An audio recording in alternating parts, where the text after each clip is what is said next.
Março de 1978, Bulawayo, Zimbábue. Vários soldados estavam em uma missão rotineira de patrulha. Após algumas horas de caminhada, eles resolveram fazer uma pausa para descanso. Eles sentaram no chão e tiraram as suas mochilas.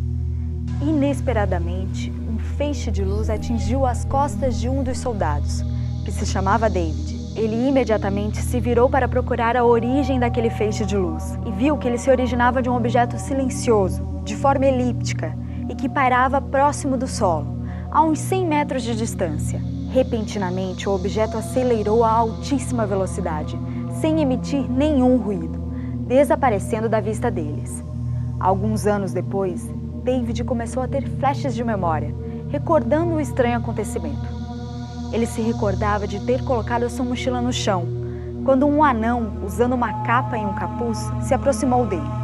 Então a entidade disse que queria levá-lo até a floresta, onde iria dar-lhe algo. O ser conduziu-o para longe do grupo, que não esboçou nenhuma reação diante do que estava acontecendo. Ele foi levado até uma clareira em meio à floresta, onde o objeto havia pousado. Sua lembrança seguinte era de estar em uma sala vazia. Inesperadamente, um clone de David adentrou a sala e parou à sua frente.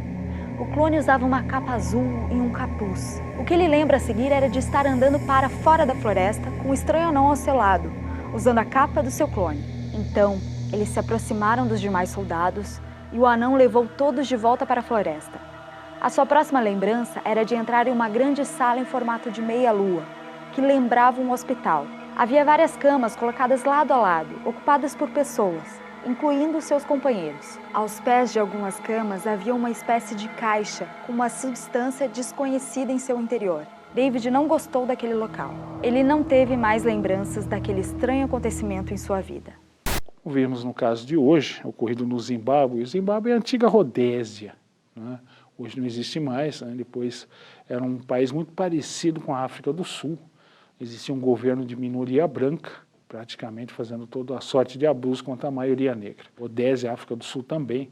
A África do Sul, através de Mandela, conseguiu, né, eliminar esse tipo de problema. A Rodésia viria tempos depois, e depois ela mudaria também o nome para Zimbábue, que é um antigo reino que existia na África, tido como muito poderoso. O símbolo é uma ave, né, do Zimbábue atual. Mas esse caso ocorreu em 1978, envolvendo militares daquele país. E nós vemos com que facilidade, né, aqueles seres simplesmente dominaram aquele grupo de soldados. Primeiro através de um de seus homens, o David, né, depois eles iriam literalmente abduzir todos os companheiros do David ali, e depois iria vê-los dentro da nave.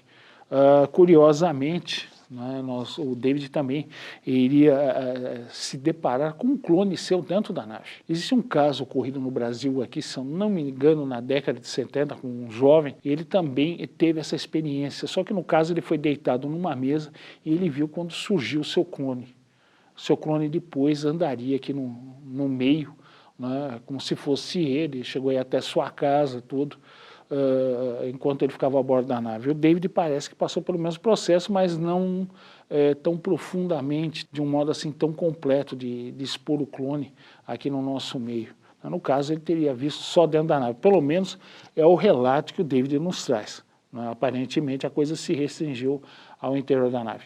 Mas nós vimos o poder mental que esses seres têm sobre o ser humano.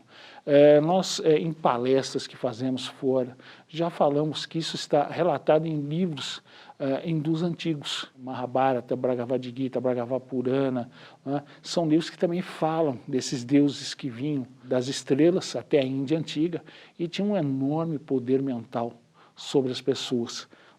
O que demonstra claramente que aquilo que está escrito nessas antigas obras hindus não são fantasias, né, nem devaneios de uma pessoa de imaginação, mas a absoluta verdade. Inclusive, nós podemos extrapolar muito dos fatos que ocorrem na atualidade na ufologia, estudando esses livros antigos da Índia. Nós vamos mostrar claramente casos não é como os atuais, só que ocorridos aí há milhares de anos. Nós vamos continuar comentando esse caso já já no nosso segundo bloco. Voltamos já já.